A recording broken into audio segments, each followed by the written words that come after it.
Кстати, один из способов, такой компенсации какой-то самооценки для женщин очень часто это построение большого количества отношений. То есть, когда мы, регулярно в начале отношений получаем, такую положительную обратную связь от мужчин, которые, делают нам комплименты, да, дарят подарки, как-то нас обхаживают в начале отношений. И вот это вот очень, неплохо компенсирует вот это вот состояние как будто вот недолюбленности себя.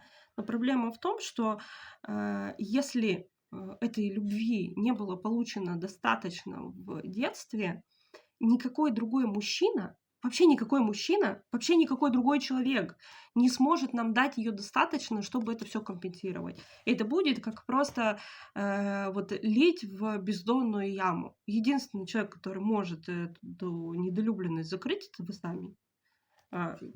Всё остальное — это просто какие-то временные попытки компенсировать происходящее.